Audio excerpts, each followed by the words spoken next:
important pour échanger avec vous sur les évolutions et l'actualité concernant nos dispositifs et notamment celui de l'accompagnement à domicile après hospitalisation. On a un ordre du jour où on va vous présenter un petit peu de manière assez générale ces évolutions et le contexte. Et puis et également, l'idée, c'est aussi d'être dans le partage et dans l'échange sur toutes les questions que vous pourrez avoir.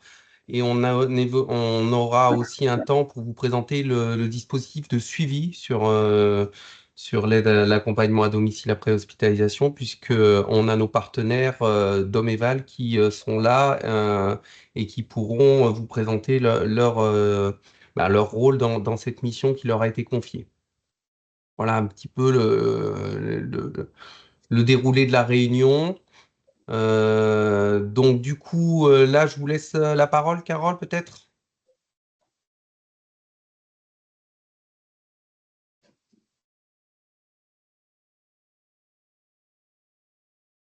Carole? On ne t'entend pas, Carole. C'est bon? Ah, là, on vous Ça entend, marche? là. C'est bon. Oui, je me présente, je suis Madame Bellu, donc je suis référente à RDH avec Madame Dufaux et Madame Marine Hayes. On se connaît un peu là, pour la plupart d'entre nous, puisqu'on a des rapports via les mails, en fait, souvent. Donc nous, on est là pour répondre à vos questions sur la RDH au mieux, dès que possible. Voilà. Alors, là, on reverra la fiche technique donc tout à l'heure. On va reprendre un peu la fiche ARDH pour revoir un peu les points qui coincent. Donc, cette fiche ARDH, en fait, doit nous être envoyée via notre système, via notre mail, en fait. C'est le plus simple parce qu'on reçoit encore du 64 quelques ARDH par fax et en fait, ça ne passe pas. Enfin, ça passe pas très bien. Donc, c'était vraiment pour vous rappeler qu'il faut l'envoyer sur la boîte mail service.ass@carsat-aquitaine.fr. Voilà. Ensuite, alors pour les services en ligne, vous avez un lien en fait pour aller trouver les partenaires. Alors, c'est pas toujours évident parce que je sais qu'au niveau timing, c'est pas évident pour vous de remplir enfin, vraiment les numéros de convention des partenaires, même si nous, on en a besoin parce qu'il y a souvent en fait des prestataires où les noms se ressemblent. Et même si après, au niveau de la localisation, on arrive à savoir à peu près quel prestataire agit sur quelle ville, ça reste quand même parfois un peu compliqué. Je sais que sur le 64 en ce moment, alors ça fait partie de vos problématiques. Je crois qu'il y a beaucoup de prestataires avec lesquels vous ne pouvez pas travailler parce que soit ils sont complets, donc ça reste un problème. Alors, je voulais un peu en parler avec vous, je voulais voir justement quelles étaient ces problématiques. Et nous, on a toujours la possibilité, quand vous ne trouvez pas effectivement de partenaire, hein, de prendre en fait des services qui ne sont pas conventionnés avec la CARSAT, mais cela implique en fait que les assurés doivent nous envoyer les factures pour qu'on puisse en fait les régler. Et il faut bien nous indiquer sur ces dossiers à RDH que vous n'avez pas trouvé de partenaire sur secteur, parce que nous, au niveau de notre service contrôle, etc., on a quand même besoin d'avoir un justificatif nous indiquant qu'il n'y a pas de partenaire conventionné avec la CARSAT qui peuvent intervenir. Alors, si vous avez des questions par rapport à ça, parce que je sais que moi, enfin, quelques assistantes m'ont appelé pour savoir si c'était possible de le faire, vous n'hésitez pas, hein.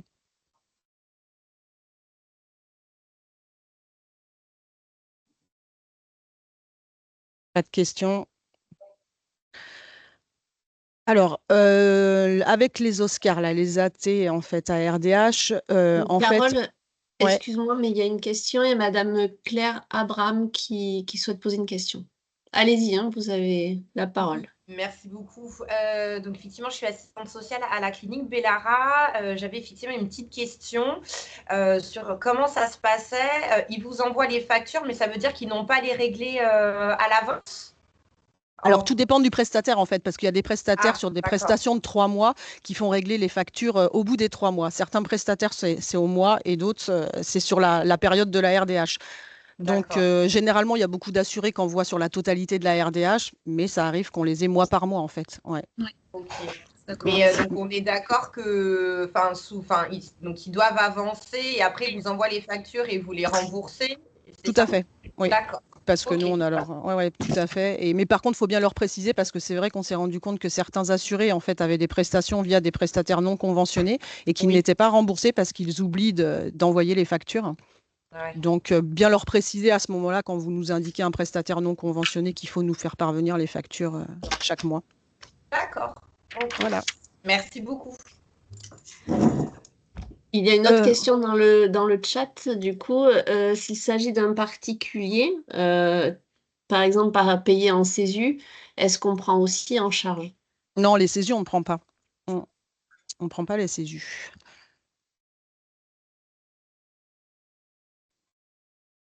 Voilà, alors là, il y avait, bon, là, c'est juste une petite information en ce qui concerne nous, nos aides pérennes, en fait, qu'on a en place, notamment les Oscars. Donc, les aides pérennes, c'est sur une période d'1 an. Il y a 80 heures maximum d'heures d'accompagnement et après, on accorde 500 € de forfait sur la période d'1 an. Et les aides temporaires, donc maintenant, on peut ajouter les aides temporaires et à RDH et à ZIR dans le cadre d'un Oscar, c'est-à-dire qu'elles viennent se cumuler. Auparavant, effectivement, on arrêtait, alors c'était on arrêtait les PAP en cours pour pouvoir mettre en place soit une ARDH, soit une ASIR. Attends, Et maintenant, j'essaye de baisser, mais non, ça ne marche pas. on peut cumuler maintenant Ça les marche heures pas. d'accompagnement. On peut cumuler les heures d'accompagnement et les mettre dans les Oscars, ainsi que les forfaits. En complément, hein, bien rappeler que effectivement notre dispositif Oscar, hein, il s'est déployé depuis 2021 jusqu'en 2023, hein, progressivement sur les territoires d'Aquitaine, hein, et que il y a eu des évolutions, notamment récentes, sur les aides temporaires, puisqu'auparavant c'était un complément qu'il était possible d'avoir jusqu'à 60 heures d'accompagnement, hein, par an pour les aides temporaires. Et donc, effectivement, là, il y a eu une évolution récente, hein, où effectivement, ce nombre d'heures est passé à 54 heures avec un forfait de prévention qui lui est passé, je crois que c'était 200 € à 300 euros. Donc voilà, là, il y a eu quelques évolutions sur le dispositif. Ça, c'est important pour ceux qui ne l'auraient pas forcément intégré, de prendre en compte cette évolution-là assez récente sur la partie aide temporaire du dispositif Oscar. Oui, parce qu'effectivement, des fois, il arrive que vous nous mettiez, par exemple, 5 ou 6 heures par semaine. Alors, effectivement, ça ne passe pas sur les 13 semaines et demie de la RDH. Donc, nous, on limite nos heures d'accompagnement à 54 heures. On ne peut pas prendre la totalité de ce que parfois vous nous indiquez. Il y a une question dans le chat, c'est qu'est-ce que l'ASIR? L'ASIR, c'est une aide d'urgence, en fait, qui ressemble un peu à la RDH au niveau du temps. C'est une aide, en fait, qu'on met en place suite à une rupture dans le quotidien d'une personne. Alors, c'est pas forcément que de l'hospitalisation. Ça peut être le décès du conjoint, ça peut être un déménagement. Et nous, en fait, c'est une aide qu'on met en place en urgence, pareil, sur 4 mois, voilà, qui se met très rapidement en place. Alors, ça pallie pas forcément toujours à enfin, parce qu'il arrive que certaines fois des ARDH ne soient pas faites en sortie d'hospitalisation.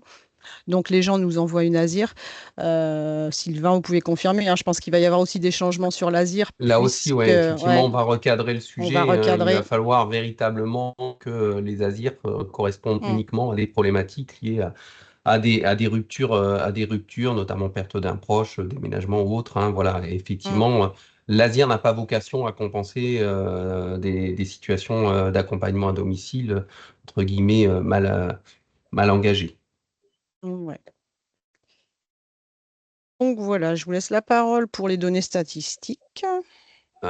Oui, simplement vous précisez qu'effectivement, on est depuis plusieurs années sur une relative stabilité, hein, de nos dispositifs d'accompagnement à domicile, voire même une légère baisse. Là, sur 2023-2024, on va dire que c'est sensiblement identique. On est à peu près au même niveau, autour de 4000 prises en charge, hein, finalement, annuelles sur l'accompagnement à domicile après hospitalisation.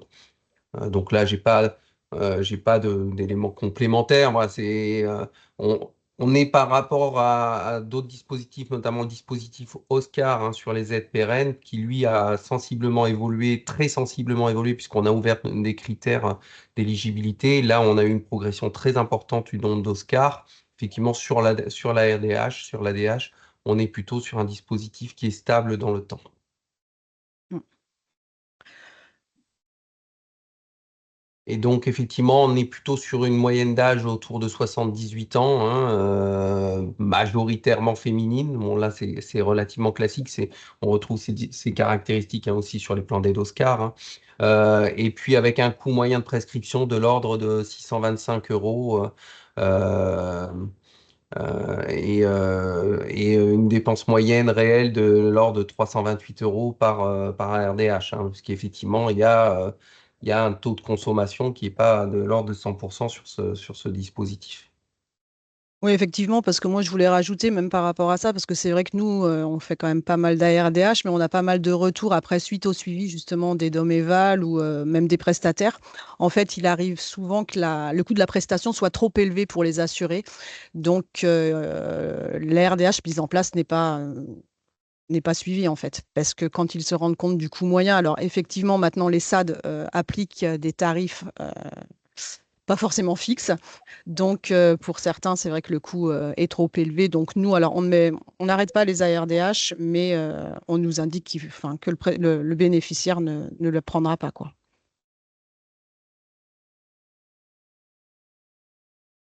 Et également, vous avez ici la composition des prestations temporaires sur de l'ADH. Donc, effectivement, une majorité du plan d'aide est composée des heures d'accompagnement.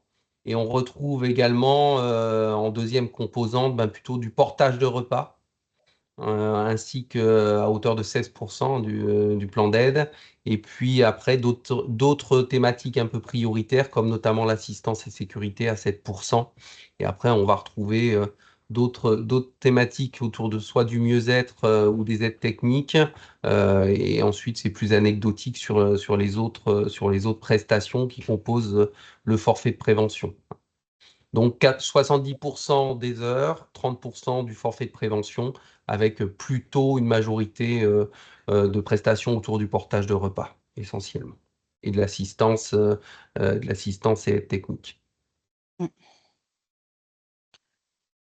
Voilà, donc moi je vais reprendre en fait les imprimés, je vais refaire un point en fait avec vous pour voir un peu ce qui pêche parce qu'on a pas mal de demandes de renseignements. Alors déjà, c'est vrai que les ARDH, elles arrivent par mail. Des fois, on a un peu du mal à vous lire, donc ça va être très scolaire ce que je vais vous dire, mais écrire avec un stylo noir pour qu'on puisse bien voir, parce qu'il y a des fois, on a vraiment des problèmes en fait de lecture. Donc voilà. Alors ce qui pose problème, enfin souvent, on a des demandes de renseignements parce que la situation matrimoniale n'est pas complétée. Alors ça pose un problème. Donc il faut absolument que vous la complétiez, pardon. Et comme ça, c'est vrai que c'est une perte de temps en moins parce qu'entre faire la demande de renseignement, la retourner, etc., nous, après, ça nous demande un peu plus de temps pour que la prise en charge débute. Donc ça reste un point quand même essentiel. Les mesures de protection aussi, qu'il faut cocher là tout en bas. Parce que quand la personne enfin, si c'est pas coché, nous, on peut suspecter que la personne est là pas, donc cochez-le. Les revenus aussi, on a souvent des demandes de renseignements parce que les revenus ne sont pas complétés. Alors, ça reste des revenus déclaratifs, donc vous n'avez pas forcément besoin d'avoir l'avis d'imposition de la personne parce que souvent, c'est vrai qu'en hospitalisation, les assurés n'ont pas forcément ce genre de documents, les patients ne l'ont pas. Donc, ça reste du déclaratif.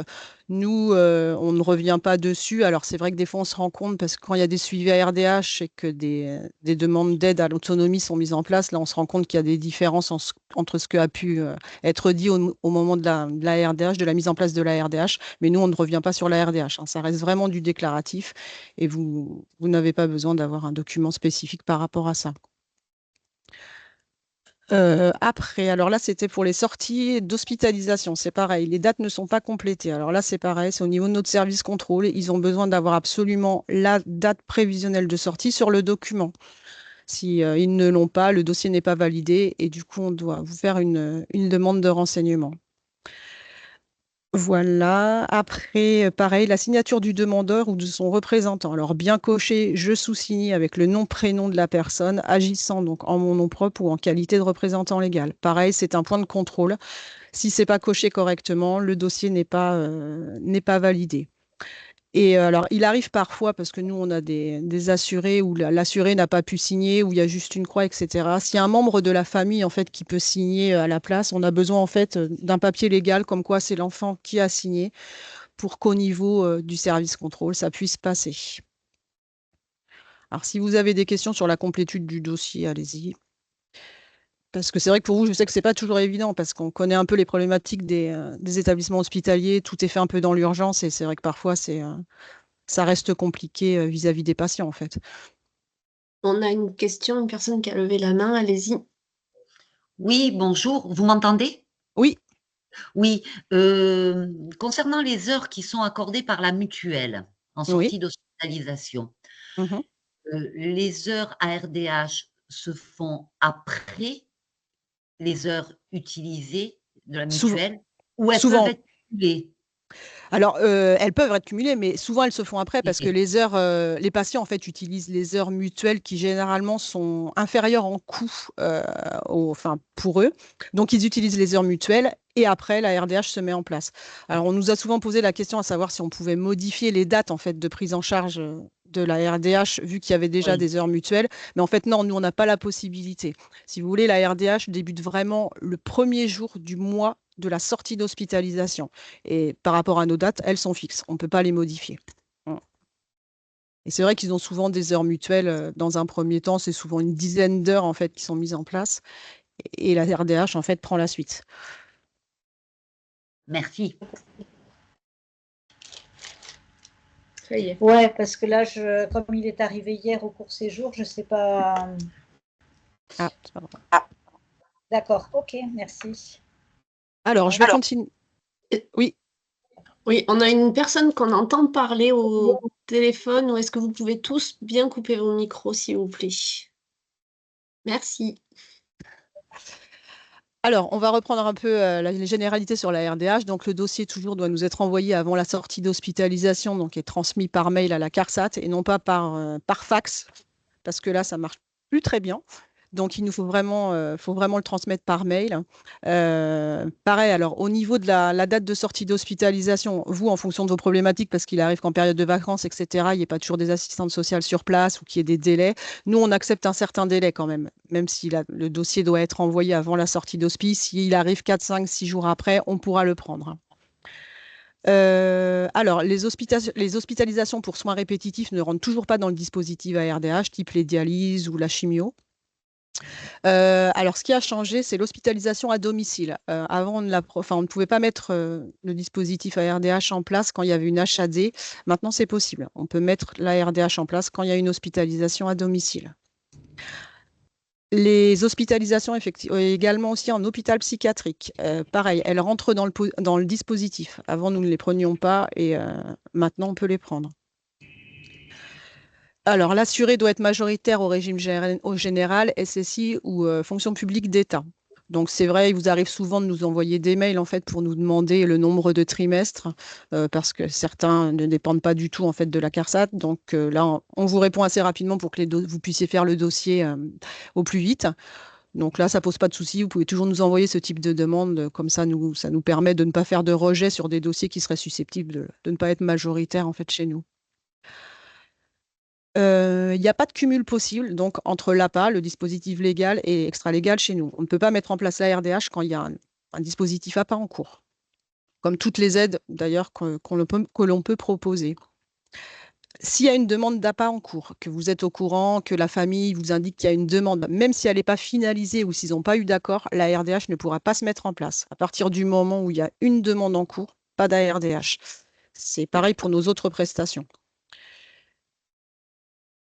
Donc, comme on disait plus haut, la T-Oscar donc, la RDH se cumule avec un Oscar déjà en cours. Et après, comme je vous l'indiquais aussi, donc la RDH doit toujours débute toujours le premier jour du mois de la sortie d'hospitalisation. Donc, même s'il sort le 31 janvier, la RDH commencera le 1er janvier. Carole, excuse-moi, il y en a une question, une personne qui a levé la main. Allez-y. Oui, rebonjour. Bonjour. Par rapport au cumul avec l'APA, parce qu'en fait, c'est ça qui met des fois en difficulté, parce que c'est vrai que nous, on va faire une RDH, mais on leur dit aussi de faire une demande d'APA, sachant que l'APA, ça se met en place 3-4 mois, donc clairement, la prestation de la CARSAT sera finie quand l'APA pourra commencer. Même si le dossier n'est pas encore envoyé, mais qui peut être envoyé dans les quelques jours qui suivent la demande de CARSAT, est-ce que c'est quand même OK? Non, normalement, nous, on a vraiment cette politique, en fait, faut pas qu'il y ait de demande en cours. S'il y a une demande en cours, mais alors effectivement, là, on va jouer sur les dates. Si c'est envoyé, enfin, si vous, le 31 janvier, vous faites une demande pour la RDH et que la demande d'APA est envoyée 15 jours après, on va la prendre forcément. Mais normalement, enfin, si vous proposez, ne pas proposer en même temps, leur dire faites la demande d'APA après la RDH, c'est ce qui serait plus logique, en fait. Mm. Mais après, effectivement, je sais que les délais de l'APA sont assez longs, donc Mais ouais, ouais, c'est. ok. Merci beaucoup. Pas d'autres questions sur les généralités? Non.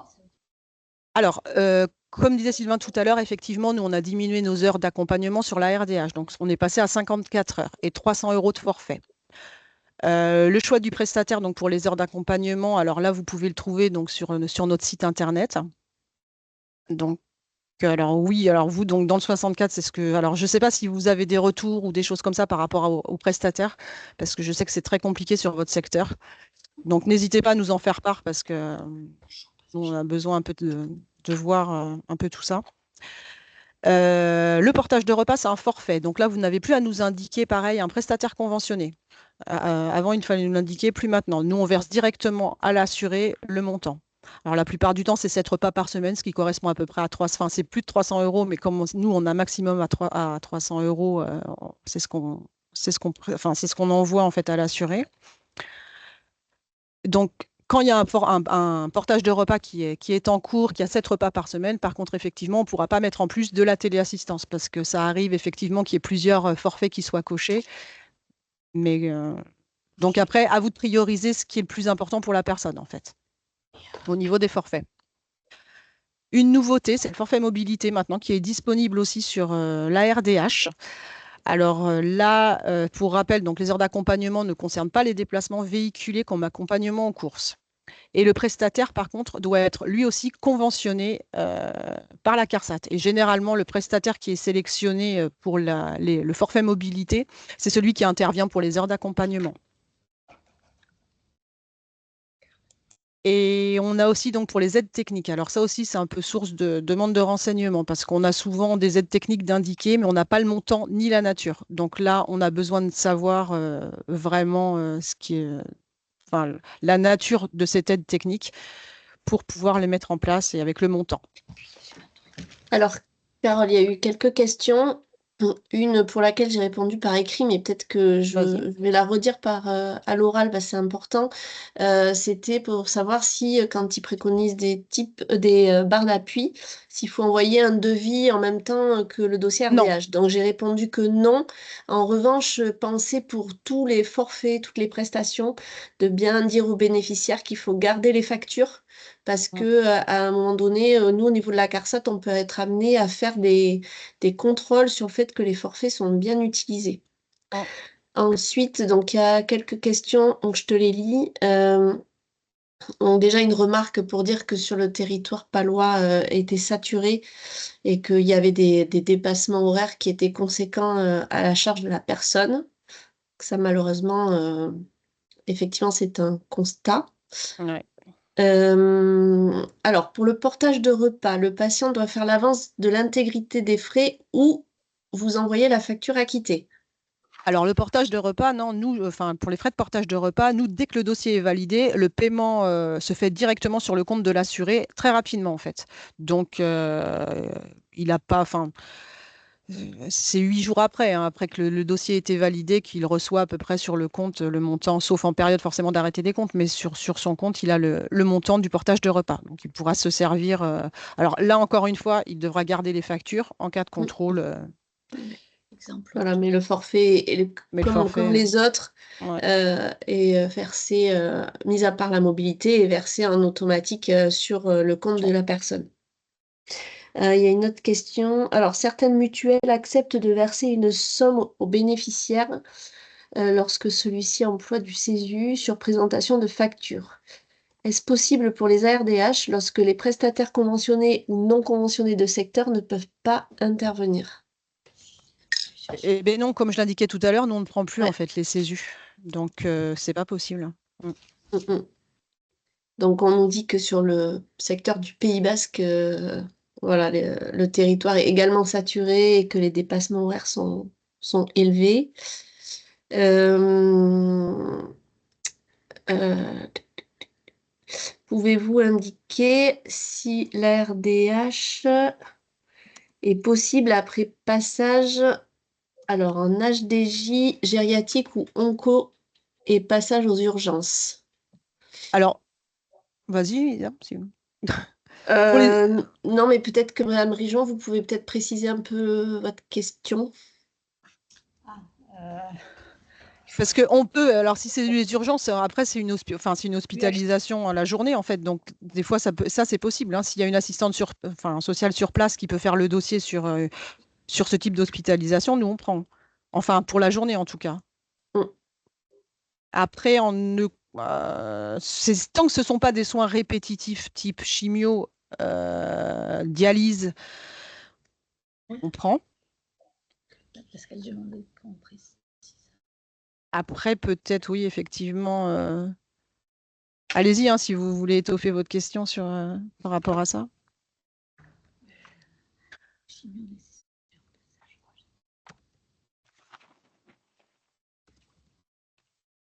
Bon, du coup, on peut peut-être passer à la suite.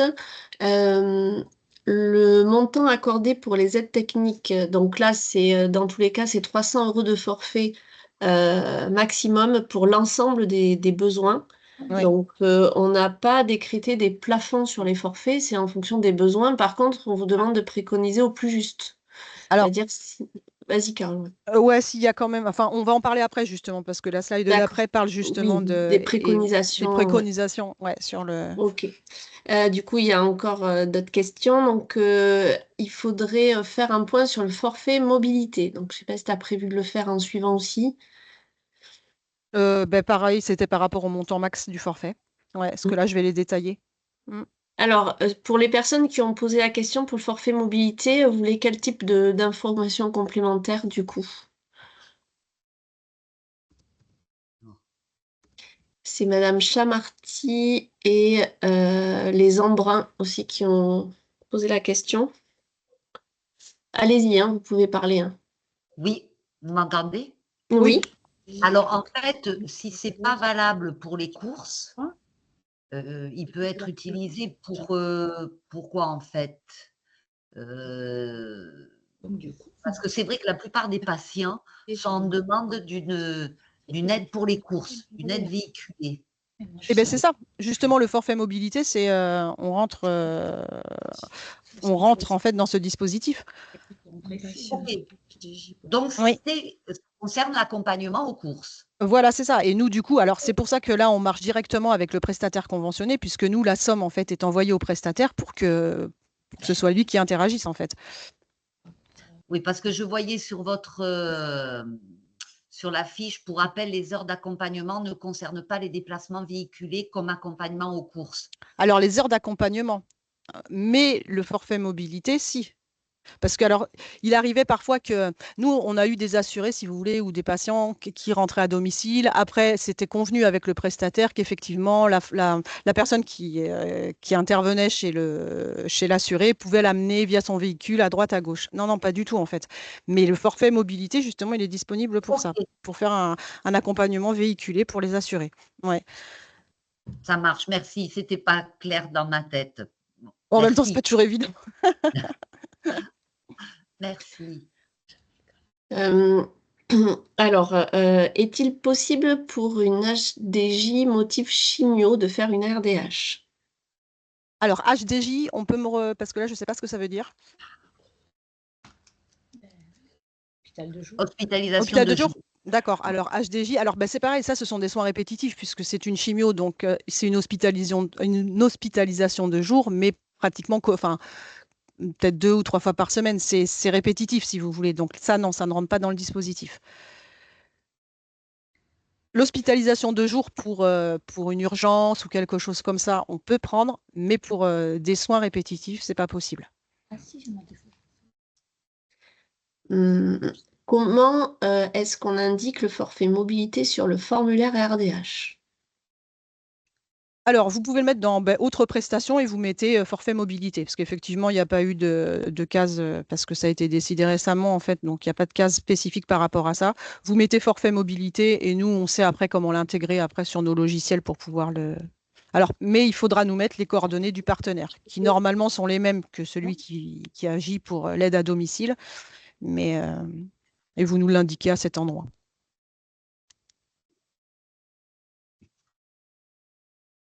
Il n'y a plus de questions. Je pense qu'on peut avancer. Il y a une main levée, je ne sais pas si. C'est la personne qui a levé la main depuis tout à l'heure. D'accord. Ok. Voilà. Si vous pouvez tous refermer les micros, notamment Madame Rigon, s'il vous plaît. Voilà, donc là, je continue sur le détail des forfaits. Donc, pour le portage de repas, la livraison de courses, donc là, on peut aller jusqu'à 300 € max sur ce forfait-là. Les dépenses de protection aussi, c'est jusqu'à 300 € maximum qui sont financés pour l'AT Oscar. L'aide à la mobilité, 300 € également, donc par le biais, comme on vous l'a indiqué, d'un prestataire conventionné. Alors, la téléassistance, par contre, là, c'est un des forfaits où le max est à 100 €, parce qu'on estimait à peu près que sur 3 mois, enfin, la téléassistance, c'est à peu près 30 € par mois. Alors, il y a une installation, mais là, c'est 100 € maximum. Donc, si vous mettez 105, 110, 120, on mettra 100 € max. Les aides techniques, pareil, 300 € pour ce forfait. Donc, avant, il y avait une priorisation. Alors ça, ouais, c'est pareil, il y avait une priorisation en fait sur les forfaits. Maintenant, on n'en a plus. Donc, à vous de voir. Alors, c'est vrai que c'est quelque chose en plus pour vous, mais à vous de voir avec le patient en fait ce dont il a besoin en urgence en fait. Peut-être plus le portage de repas que des dépenses de protection. Peut-être après, c'est à vous de juger parce que vous êtes effectivement sur le terrain pour voir. Mais il n'y a plus de priorisation par rapport à ça. Mais les forfaits restent quand même à hauteur de 300 maximum. Donc, vous pouvez mettre 200 € par exemple de portage de repas et 100 € de téléassistance s'il y a un besoin vraiment présent sur ce forfait, quoi. Un patient qui vient pour un bilan gériatrique sur une journée peut-il bénéficier de l'ARDH? Bilan gériatrique, mais ça, c'est une visite en fait avec un médecin. Parce que là, enfin, je ne sais pas qui a posé la question. Madame Rigon. Oui, Si vous voulez préciser. c'est une visite médicale en fait. Ouais. Parce que là, non, ça rentre pas normalement dans le processus. C'est une visite médicale comme une visite.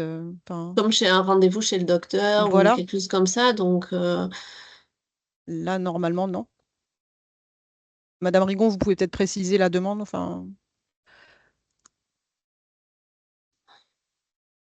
non. Le forfait est-il soumis à condition de ressources? Non. Il n'y a pas de condition de ressources sur la RDH.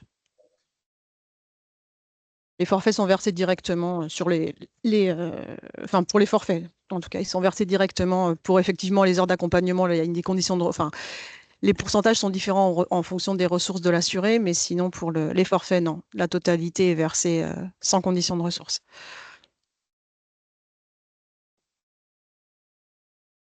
Alors, je repasse sur la slide suivante, donc les ARDH et les ressources pour la RDH. Donc, comme je vous l'ai indiqué, ce ne sont que des ressources déclaratives. Donc, nous, on n'a pas besoin d'infos complémentaires ou d'avis d'imposition quand vous nous les envoyez par mail. Il faut retenir donc les ressources du demandeur, qu'ils soient en couple ou seul. Donc, on a besoin des ressources du couple, forcément. On ne prend pas en compte les ressources des autres membres de la famille, si les enfants vivent à domicile ou s'il y a de la famille à domicile. Le seul cas particulier qui pour nous, parce qu'il y a une coche à un moment quand vous remplissez sur le dossier en fait ARDH, tout en haut sur la première page, faut indiquer le nom du conjoint ou de la conjointe et en dessous il y a écrit est-il ou est-elle hébergé en établissement. Donc si c'est un oui, en fait il va falloir déduire les montants de l'établissement de santé en fait aux ressources mensuelles du couple. Et nous, sur ce cas-là, en fait, on prend le couple, enfin la personne en étant séparée. Donc, la participation se fait que sur une personne. Alors ça, pensez-y, parce que c'est pareil, il y a souvent des demandes de renseignements par rapport à ça. La cache est cochée. Alors pour vous, c'est encore une demande supplémentaire parce qu'effectivement, la personne ne connaît pas forcément exactement le montant de la maison de retraite où peut être son conjoint. Donc, c'est pas toujours évident. Nous, après, on essaie de contacter les familles qui ont plus d'informations. Mais c'est pas à ce niveau-là, c'est vrai que c'est pas toujours facile en fait. Des questions par rapport à ça?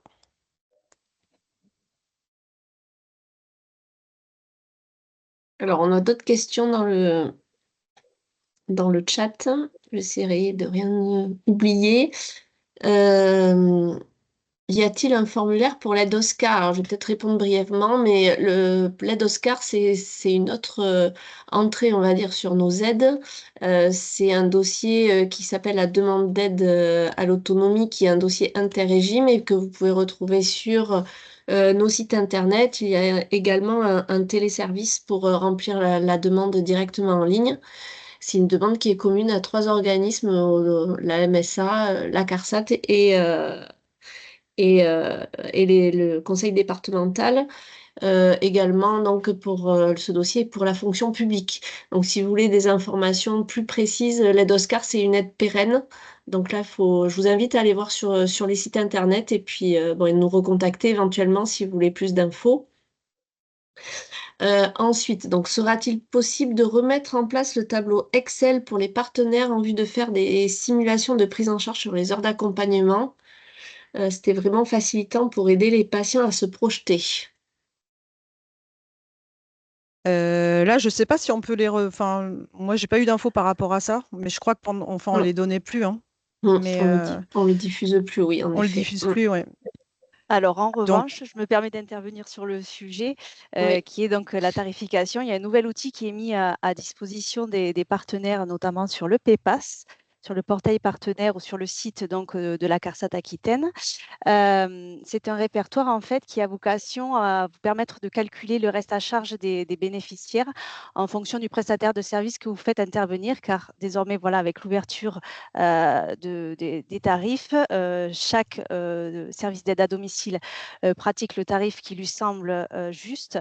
Et de ce fait, voilà, ces répertoires, ces outils vous permettent de calculer en fonction du nombre d'heures attribuées et du prestataire choisi le reste à charge des bénéficiaires. Voilà.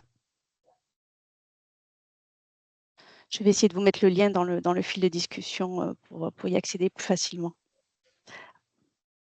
Alors, il y a Madame Rigon qui précisait que pour sa question précédente sur l'examen gériatrique, c'était une journée entière. Mais malgré tout, on maintient notre réponse. C'est comme des rendez-vous médicaux, donc pas d'ARDH à l'issue de ces rendez-vous-là. Oui, tout à fait. Alors, je vais répondre à la question sur la fonction publique. Faut-il toujours transférer l'avis d'impôt?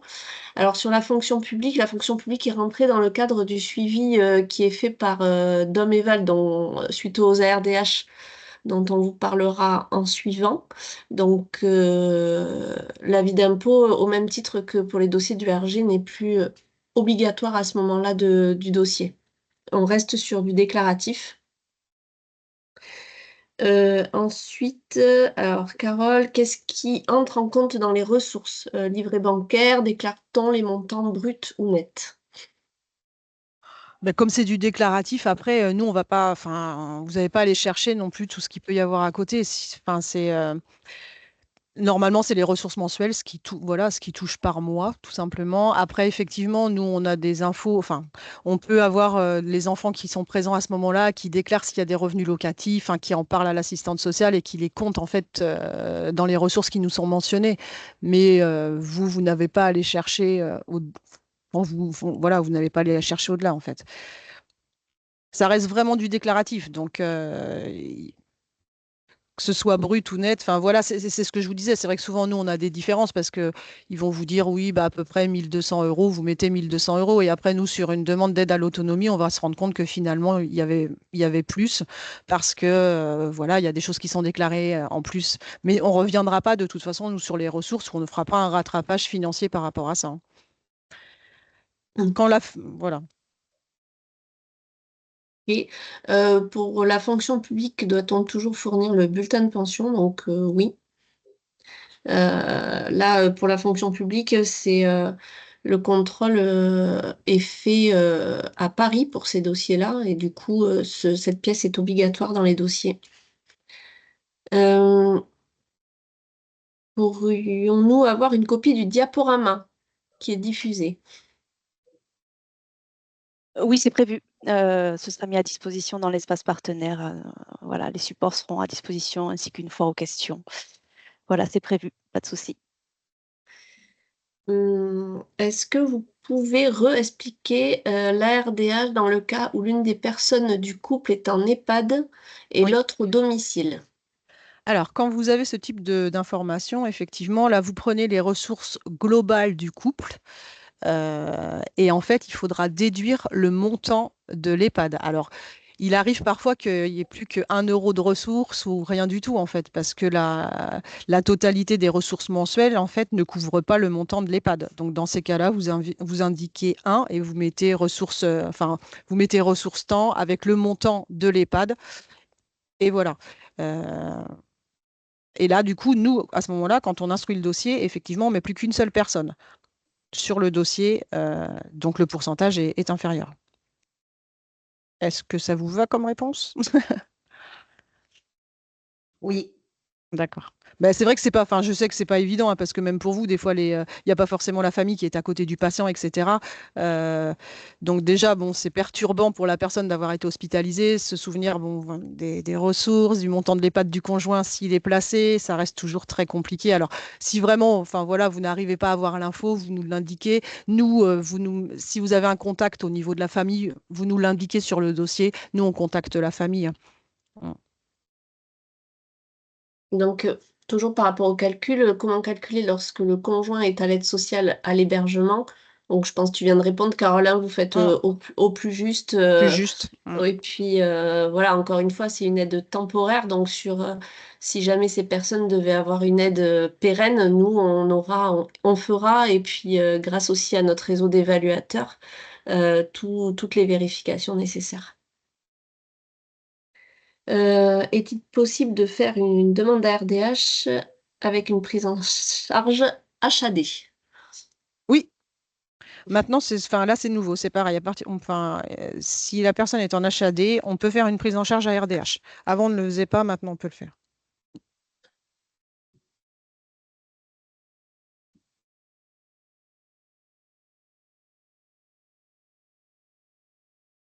C'est bon, Lisa?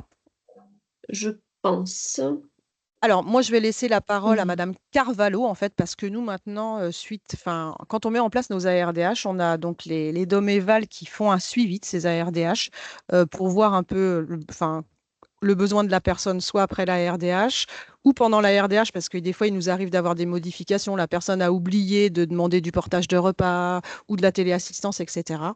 Et les Doméval, en fait, font un suivi. Donc, je vous laisse la parole, Amandine, pour pouvoir un peu expliquer votre démarche après les ARDH. Ok.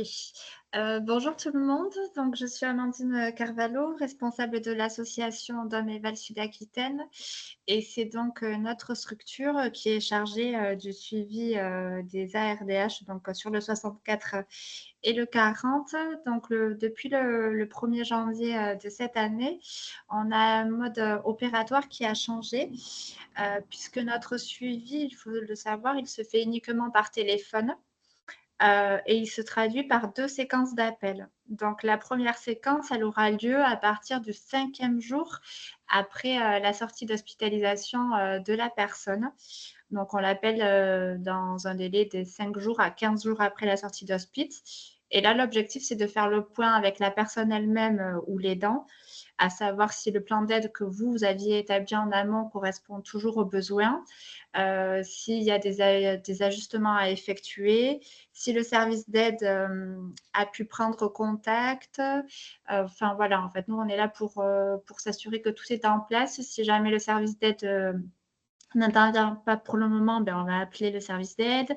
Si vous n'avez pas réussi à trouver un service d'aide, parce que j'ai vu tout à l'heure que la question était posée, puisque certains services d'aide parfois ne peuvent pas vous donner une réponse et vous dire s'ils seront en capacité ou pas d'intervenir. Ce qui peut être le plus simple, mais vous m'arrêtez également, les collègues de la CARSAT, là, peut-être faire une information directement par mail au service social de la CARSAT pour que nous, on soit informés et qu'on essaie d'appeler au plus vite ou de relancer les recherches pour trouver un service prestataire.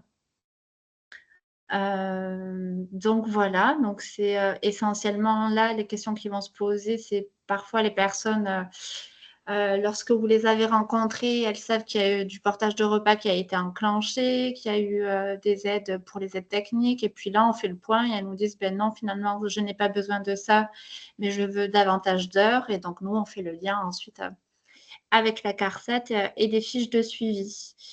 Donc, on peut aller jusqu'à 3 appels. Donc, c'est vrai que c'est important de bien noter les numéros de téléphone. Et c'est vrai que parfois, nous, on revient à la CARSAT quand on n'a pas les coordonnées des personnes.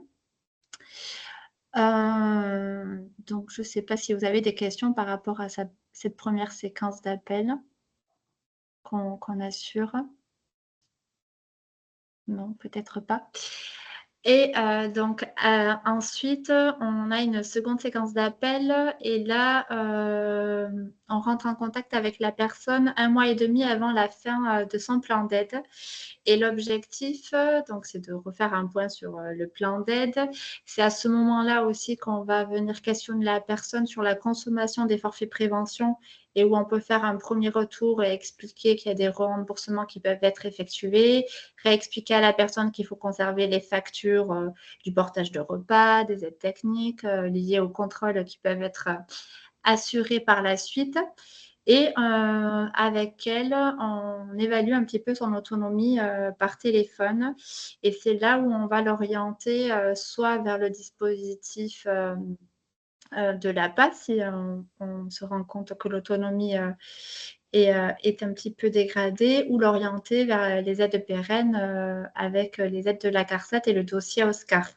Donc, on va pouvoir lui envoyer par mail ou par courrier et l'orienter vers les services qui vont pouvoir l'accompagner dans la démarche de complétude du dossier, notamment pour le dossier APA. Également, lors de cet appel, si la personne n'exprime pas le besoin d'avoir une aide pérenne par la suite, on va avoir une mission de conseil, de prévention, où là, on va lui informer des actions collectives ou individuelles qui se font autour de chez elle concernant les associations. Ça va être l'ACEPT. On va pouvoir donner des informations au niveau de l'adaptation du logement et orienter la personne vers les dispositifs ou les structures qui peuvent les accompagner au niveau de ces aides-là. Donc là, c'est vraiment un échange avec la personne et c'est lui donner des petits conseils relatifs à la prévention. Donc voilà un petit peu notre travail qu'on fait derrière une fois que vous avez initié, vous, la demande d'aide à RDH. Puis moi, c'est vrai que pour rebondir, c'est assez bénéfique parce que c'est vrai que quand vous nous donnez des infos, en fait, on a un système qui nous permet de les récupérer très facilement et de modifier en fait rapidement quand il y a un problème, enfin quand il y a besoin, quoi. Donc ça fonctionne plutôt bien et moi je trouve ça assez bénéfique pour les assurés parce qu'ils ne sont pas non plus laissés seuls comme ça après la RDH. Il y a un suivi et c'est positif. Oui, donc là, en fait, parce que l'ancien modèle que nous avions l'année dernière, on avait un seul appel donc dans les 15 jours et on devait faire ces 2 séquences en une. Là, c'est vrai que lorsqu'on effectue le premier appel, ça permet déjà de rassurer les bénéficiaires, puisque parfois, ils savent qu'ils ont rencontré l'assistante sociale, mais ce qui nous renvoie directement, c'est qu'ils étaient un petit peu perdus et qu'ils ne savaient même pas ce qui avait été enclenché ou pas. Puis nous, on fait le lien avec la famille. Et là, ça permet de leur réexpliquer, de reposer les choses, de leur expliquer ce qu'il y a avec la mutuelle, la différence avec les aides de la CARSAT et leur expliquer tout le panier qui existe si vous, par exemple, vous n'avez pas eu l'occasion de l'aborder avec eux. Donc là, ça vient vraiment les rassurer. Et puis, c'est vrai que quand il y a des heures mutuelles, ça nous laisse le temps aussi, notamment sur les secteurs qui sont impactés par la crise des services prestataires, de nous laisser le temps de nous retourner ou de voir avec les services prestataires à partir de quand ils peuvent prendre le relais. Alors, nous avons 2 questions concernant le suivi. Donc, avez-vous des données statistiques sur les orientations après la RDH? Alors oui, tout ça, on a un suivi qui est effectué. Effectivement, il y aura peut-être des données statistiques qui pourront être données après par la CARSAT, par les données qu'on fait remonter nous, via les orientations qu'on fait, si c'est plutôt principalement vers l'APA ou vers la CARSAT. Pour les patients contactés par DOM et VAL, mais également accompagnés par des structures comme équipe mobile de gériatrie et ou DAC, donc ça, moi personnellement je ne connais pas, la DAC, est-il possible que l'assistante sociale de ces services ait un retour de l'évaluateur DOM et VAL?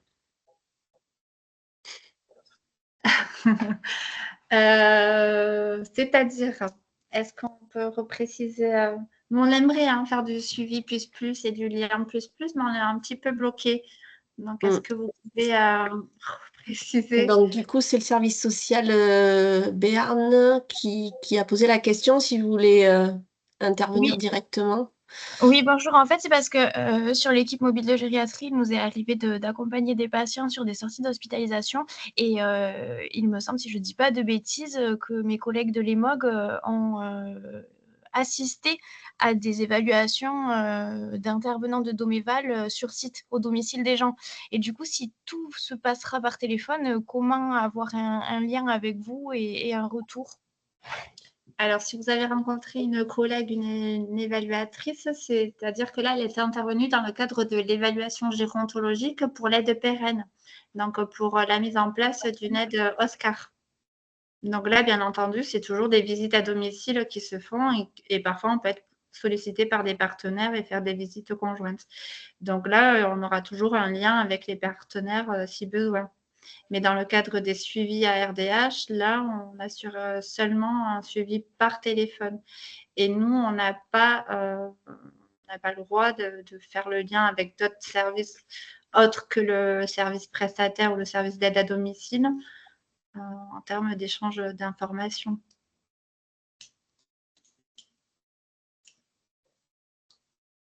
Je ne sais pas si ça répond à la question. Oui, oui, merci. Ok.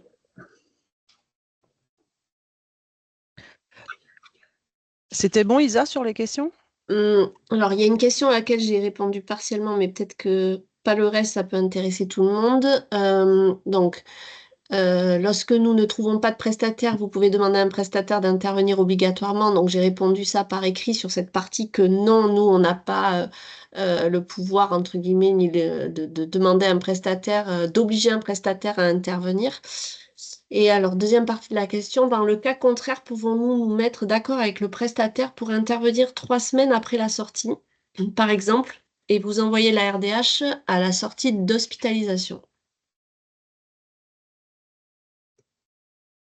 Nous, après, de toute façon, tout ce qui est intervention au niveau des prestataires, nous, on gère pas, en fait. Nous, on reste vraiment très basique sur le fait qu'on reçoit la RDH, elle est traitée 3-4 jours après enfin, normalement, enfin, moins que ça, mais là, en ce moment, on a quand même beaucoup de retard parce que alors, cette année, je sais pas si c'est, enfin, depuis début janvier, on en reçoit, mais énormément tous les jours. Donc là, il y a un petit retard de traitement, forcément. Mais nous, on reste vraiment dans les clous, quoi. C'est-à-dire que la RDH est là, on l'a fait, premier jour du mois de sortie d'hospi. Et après, tout ce qui est intervenant au niveau des prestataires et puis de leur disponibilité, nous, on rentre pas du tout dans le contexte, hein. Voilà, donc nous, on ne changera pas la date Non. de début de la RDH ou de l'accord. Par Non. contre, si le prestataire peut intervenir que 3 semaines après, que vous arrivez à faire un petit montage avec les heures mutuelles, s'il y a de l'urgence, etc., ça après, à l'intérieur de la prise en charge, c'est possible. Et après, je peux compléter. Nous, en tout cas, dans le suivi qu'on opère avec Dom et Val, c'est qu'en fonction de la situation, s'il y a vraiment des heures mutuelles qui n'ont pas pu être déclenchées, que la personne se retrouve sans aucune aide et qu'il y a vraiment un besoin, on essaie de faire le lien avec le service d'aide et de trouver des compromis et de mettre en place des situations d'urgence, même si c'est un passage par semaine. Mais après, nous, on va venir faire ce lien-là et venir ajuster en fonction des besoins de la personne. S'il n'y a pas d'aidant identifié, mais sinon, on peut faire ce rôle-là également s'il y a besoin, pour ne pas laisser la personne sans rien. Il y a une autre question. Quels sont vos délais d'études pour une ARDH? Alors normalement, on les traite pratiquement au jour le jour. Là, sur le mois de janvier, ça a été un peu compliqué parce que Madame Dufaux et Madame Hayes, qui traitent les ARDH avec moi, sont absentes. Donc après, voilà, on est moins dans une régularité. Et en plus, je vous dis, ce mois-ci, il y a eu vraiment des quantités, sur tout secteur, hein. Enfin, les 3 secteurs là, sur 3 secteurs confondus, on a une entrée, mais vraiment massive d'ARDH. On est à pratiquement 30-35 euros d'entrée ARDH jour. Ce qui fait que là, alors je pense qu'il doit y avoir des problèmes au niveau des hôpitaux parce que voilà, je suppose que les patients ne peuvent pas être gardés très longtemps. Peut-être qu'il y a aussi un manque de personnel. Enfin là, on est dans une boucle très compliquée en ce moment, comme on le sait par l'actualité. Et là, c'est vrai que les délais sont un peu plus longs. Donc aujourd'hui, voilà, on est le 29, je traite des ARDH du 24. Et bon, normalement, il n'y a jamais ces délais de 5 jours. Là, on va rentrer dans la normale peut-être d'ici une quinzaine de jours. Mais on a eu beaucoup d'éléments qui ont fait que ce mois-ci, ça a été très compliqué. Mais normalement, je vous dis, c'est traité sous 2 jours, pas beaucoup plus, quoi.